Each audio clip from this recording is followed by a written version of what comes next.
happy to be here with a friend, a mentor, somebody I look up to, both physically and because of what he's been able to accomplish in his career, Mr. Francis Okello. So you'll allow us to have a quick conversation, and then we will take a question or two from the audience. Francis, welcome. Thank you. Thank you, Nuru. Great. Chairman, if you'll allow me to call you Chairman, you have had an illustrious career, from manufacturing to telecommunications to agro-processing, through your role as the IPS at the IPS. In addition, you have experience in tourism and hospitality. Tell me, through your deep and diverse career, what would you say are key lessons you have learned? Thank you, Nuru. Of course, I've learned several lessons in the course of my corporate journey. But for purposes of this conference, perhaps I will limit myself just to two key such lessons. The first lesson I've learned really is that to observe at close range the essential traits for boardroom or business leadership. What are these traits that we should try to develop as we grow into leadership positions in boards and businesses generally? Secondly, I have learned about the critical importance of diversity and inclusion. Starting off with essential traits for boardroom and business leadership, I would say that I have learned that as we are operating in a knowledge-based economy where talent, creativity, and constant innovation reign supreme, broadly speaking, our boardroom or business leadership goals should be guided by 6 C's, DIPS, 1 I, and 2 P's. These are acronyms that I'm going to be explaining shortly. 6 C's translate into connections. We have to develop social and professional networks and use these networks to bridge our work. We have to be constantly curious. Curiosity, I think, is a critical trait in the way we develop as leaders. The world we live in at the moment is changing so fast. There is so much we have to learn, so much we have to unlearn, and so much to do differently. We have to constantly reinvent ourselves. So curiosity here talks to the need for us to adopt a permanent learning posture. We have to be like professional students, but in a positive sense, ever learning and taking on new ideas. Of course, creativity is important, and we have to be constantly thinking about solving problems differently. Charity in terms of generosity in knowledge sharing, which is about mentoring and coaching. In the course of this conversation, we'll talk more about that. And of course, commitment. We really have to give our best at everything that we do.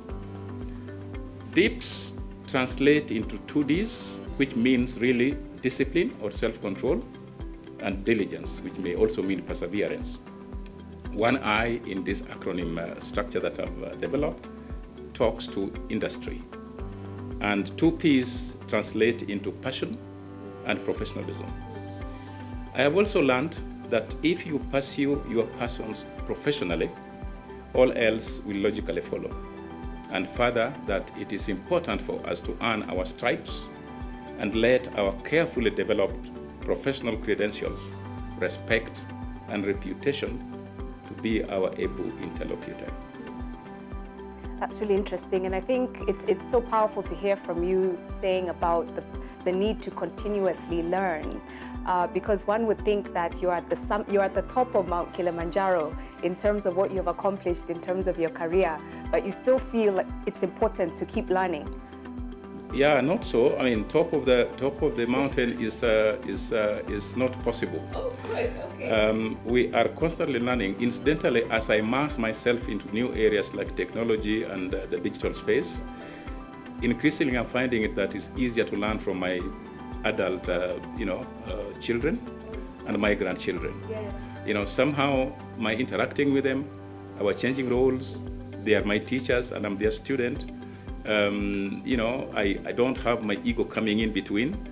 I find it easier, to learn more about technology through this kind of interaction. So really learning is a continuous process. And I don't think there's going to be any moment in time that one would say, they're at the top of the mountain. Forget it. Fantastic, Chairman. Okay, let me ask you your next question. What are the current dynamics and leadership challenges being faced in boards? And the reason why we're asking this question as women in this conference is because a lot of us here aspire to sit on boards either in a non-exec or executive capacity or in an advisory board capacity. And you're the chairman of several very highly regarded top-tier institutions. So what are the dynamics that we should be aware of? That's a good question, Nuru. The question speaks to the demand side perspective of boards. Quite honestly, the current dynamics and leadership challenges being faced by boards are informed by the need to anticipate market dynamics. That is key. The market dynamics are underpinned by several factors, some of which include, I think, shifting customer demographics, including youth and gender, the trends that we see in that space. There is increasing concern about overcharging global systemic issues, which are of existential strategic significance, such as issues around sustainable development and climate change. Boards have disruptive technologies to worry about, and especially challenges that are associated with the skill sets that we need to develop as the fourth industrial revolution becomes a reality. We see what disruption has done, for example, to the financial sector. We see what disruption has done to the media sector. So these are issues that boards are grappling with. And of course, management of multiple stakeholders, which oftentimes have different expectations, is another challenge. So quite frankly, from a demand side of the equation, the responsibilities which boards are increasingly facing calls for an appreciable level of familiarity with these concerns and these factors. So we have really to address these concerns and these factors as we prepare the supply side of the equation. So we have to expose leaders to some of these issues and concerns, because these are what boards are actually now grappling with. Wow, fantastic. And I imagine within the boardroom, you're also learning new vocabulary. During this COVID time, we're all learning new words or having a different appreciation of words that we use. Like we're hearing about the new normal. We're hearing about this word that we're using a lot, resilience. VUCA has come up. Agility, build back better. And now we're talking about the next normal. So can you give us a window into the boardroom conversation? Give us a glimpse into it. What are you hearing? The new lexicon really speaks to the period that we are going through. It's unprecedented. There is volatility, there is fluidity, there is uncertainty, there is complexity, there is ambiguity, there is high velocity, all happening at the same time. So naturally, boardroom conversations are reflecting of these prevailing circumstances. And what one hears more about in boardroom discussions is about creating sustainable value for meeting or exceeding multiple stakeholders' expectations. One hears a lot about globalization and its effect, and what that does to intensification of competition. And one hears more about the need for multidisciplinary approach, to management and leadership challenges. Of course, corporate sustainability with a focus on creating long-term stakeholder value is becoming a topical subject. So is the need for a broader understanding of the global systemic issues that we talked about. You have to understand what sustainable development is all about. You have to understand what corporate sustainability is all about. So boardroom conversations are actually going beyond just the immediate financial performance. And of course, we have to develop deeper appreciation of the role of technology in designing strategies, executing business models, and so forth and so on. So there is a whole change in the way boards are now conversing. Fantastic. So you mentioned this issue about creating sustainable value and this issue about sustainability. Now, as much as COVID is a key global concern, I think we all appreciate and recognize, we talked about it yesterday, Nazim's touched on it and you've also touched on it, this issue about sustainability. Let's talk about it from a climate change perspective, because it really is one of the biggest risks we face as humanity, particularly here in Africa. You, I know, Chairman, have been an advocate for sustainable development before we really started having this conversation in the financial sector. Tell me why. Let's place certain things in context. Simply put, concerns about sustainable development have everything to do with the recognition that the resources that we have are not infinite. So responsible use of these resources is critical. And sustainable development is about our making use of these resources, being mindful not just of our current needs, but also of the needs of future generations. So that is becoming increasingly critical, and it is a role that we should all be playing, because without conserving these resources, there is no future to talk about. The conceptual correlate of that is this issue around corporate sustainability.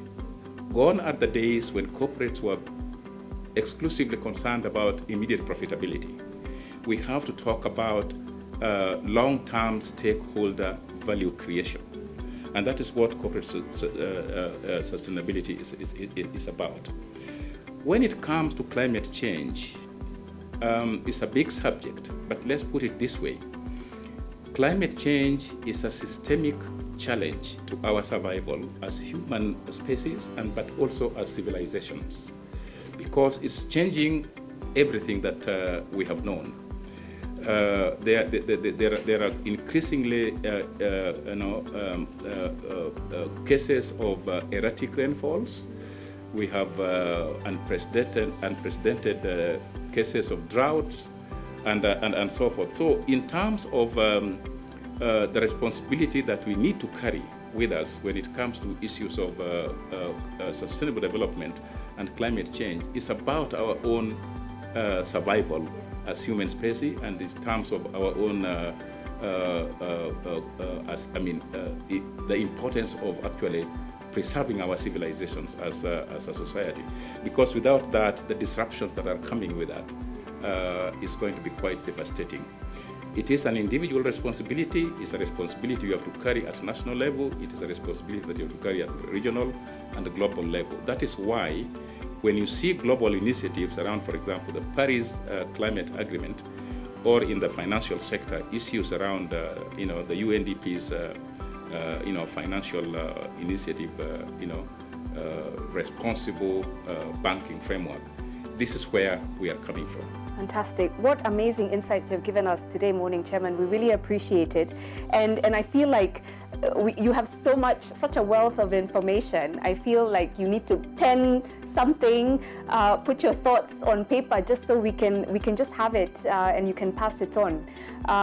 Would you possibly have that in mind and just kind of thinking about what your key takeaways are from your career journey?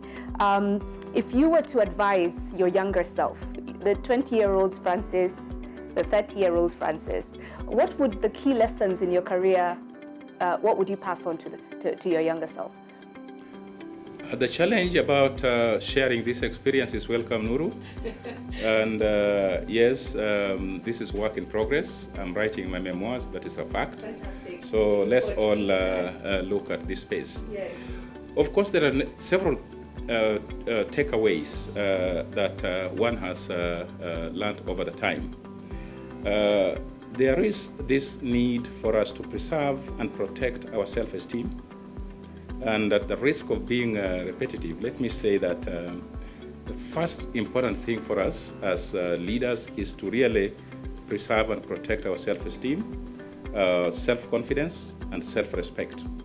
Let's do this at all costs, because these are the elements that actually, provide the impetus, for our growth and development as leaders. Secondly, we have to exercise patience, agility, and resilience at personal level. I also think that exemplification of curiosity and adoption of a permanent learning posture is critical for reasons that I have stated earlier. And we have also to demonstrate willingness to serve and to take on new challenges without necessarily expecting immediate recognitions or rewards. I think developing enduring and social professional networks is important, because together we can do it. Single-handedly, there's only so much you can do. And placing a premium on integrity, industry, diligence, and discipline is key. And of course, practicing generosity in knowledge sharing. I talked about coaching, and coaching is so important. Coaching and mentoring is so important. It need not necessarily be something formal, but we have to develop a way of interacting with each other in a way that we share knowledge. And of course, we need also to avoid being over-judgmental. I know this is a tricky part, but especially I think for women. Yes, we judge ourselves a lot. We should avoid, being, over-judging ourselves and others. That is not to say that we should not be critical, but I think we tend to be overcritical at times. Wow, fantastic. So we're actually at about time, and I think we might be able to take a quick question from the audience, if that's okay, Chairman. So we're going to go to the chat, and we're seeing lots of positive feedback from everybody who's connecting here. So let's see. Ladies, we're looking through the chat. Thank you for all your wonderful feedback. I see a question here from Caroline Mungai. What can you advise women growing in leadership roles? So I think, Chairman, you've talked very broadly and deeply as well at the same time. Thank you for the takeaways. Thank you for the 6 C's and the dips, which I think we're going to circulate. We're going to circulate a newsletter from today's conference, so you'll be able to read everything that Chairman has given us. So from a woman's perspective, let's say you're talking to one of your daughters, your lovely daughters or one of your granddaughters. What advice would you give her? I think I can't overemphasize the need to preserve self-confidence and self-esteem. To me, that is the engine. And we should never allow ourselves in a situation where others define us. Unless we do that, we will be drifting. And if you're drifting, then really you cannot develop those traits that we talked about that are so critical in terms of how you then evolve into a leader. So self-confidence is important. I think the important issue that one needs to talk about here is developing networks, professional and social networks. If I were to live my life again, I would spend more time developing those networks, because at the end of the day, that is what matters. I've seen it in my own corporate life. Networks that you develop at university or later in life somehow, come through the process in your corporate journey, and you use those as bridges to build, the businesses that you're engaged in. So network, so critical. Fantastic. Thank you so much. We've heard it here from Francis Okello, just a distinguished man and a wonderful gentleman. Network, and have self-confidence. Thank you so much. Francis.